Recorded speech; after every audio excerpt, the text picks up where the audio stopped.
আসসালামু আলাইকুম রহমতুল্লাহ। প্রিয় দর্শক ও শ্রোতা বন্ধুগণ, প্রীতি শুভেচ্ছা নিন। আশা করি সকলে ভালো আছেন। অনেকে আমরা জ্বরে ভুগে থাকি, কিন্তু জ্বরটা ভালো হয় না। জ্বরের আজকে আমরা দ্বিতীয় তদ্বির শিখাবো 1000 বছর পুরনো বই থেকে। তো এই আমলটা করতে পারবেন হিন্দু, বৌদ্ধ, খ্রিস্টান সকলে।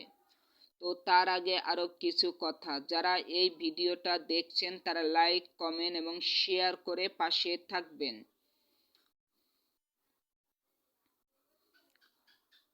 এবং ইউটিউব চ্যানেল থেকে যারা দেখছেন তারা চ্যানেলটাকে সাবস্ক্রাইব করে পাশেই থাকবেন।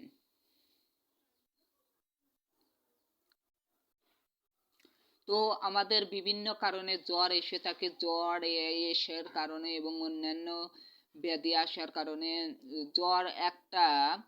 জ্বর নিজস্ব কোনো রোগ নয়। জ্বর একটি অন্য রোগ। মানে আপনার শরীরে যদি অন্য রোগ হয়ে থাকে তাহলে সেই সময় জ্বরটা হবে। তো তো দর্শক ও শ্রোতা, তাহলে জ্বর অনেক কারণেই হয়। আমাদের পেট ব্যথা হলেও জ্বর আসে, আরো অনেক অনেক সমস্যা হলে জ্বর আসে, এবং বিভিন্ন রোগের সমস্যা দেখা দিলে আমাদের জ্বর আসে। আজকে এই জ্বরের তদ্বির শিখাবো। যাদের এই কোনো ওষুধ দিয়ে কাজ হয় না, কোনো ঝাড় ফু দিয়ে কাজ হয় না, যাদের কোনো কিছু দিয়ে কাজ হয় না, তারা এই আমলটি করবেন। আর যাদের কাজ হয় তারা আমার যে ভিডিও দেওয়া আছে আর একটা জ্বরের তদ্বির ওই ভিডিওটা দেখে নিবেন। এখন দেখাচ্ছি। এখানে লেখা, স্বাস্থ্য নিরাপত্তা শান্তি লাভের তদ্বির। রোগের প্রাবল্য অথবা পরিশ্রমের আধিক্য যদি কেউ চেতনা হারায়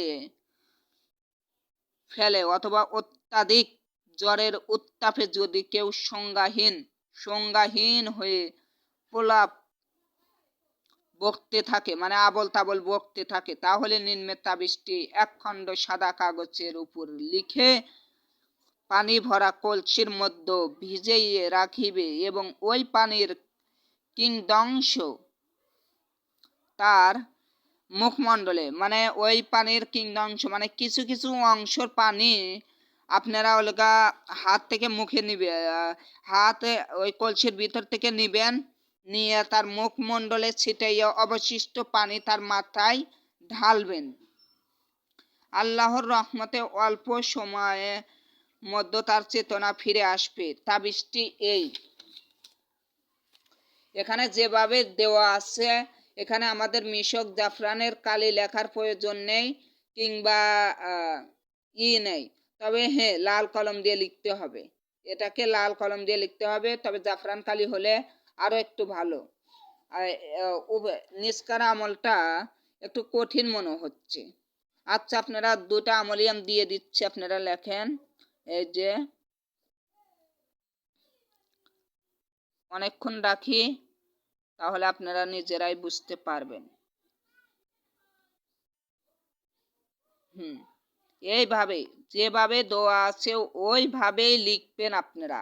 একটু যদি ভুল হয় তাহলে কিন্তু জ্বর সারার পরিবর্তে আরো জ্বর বেশি আসবে। হ্যাঁ, আর নিচের আয়াতটা এই। আর একটা কথা ভুলবেন না, উপরে যা যা লেখা আছে, যে উপরে এটা যে লেখা আছে এটা লিখবেন। লেখার পরে এটা একটা দাগ দিবেন।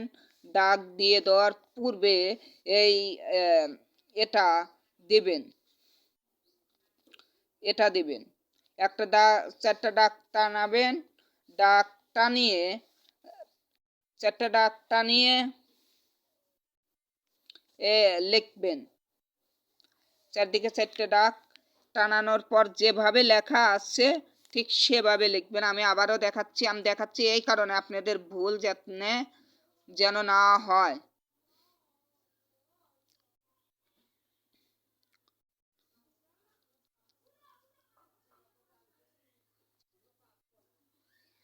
হ্যাঁ, এইভাবে লিখবেন, নিচের আয়াত এবং উপরের আয়াত। লিখে যেভাবে আমি বললাম ওইভাবে কাজ করবেন, ইনশাআল্লাহ উপকৃত হবেন।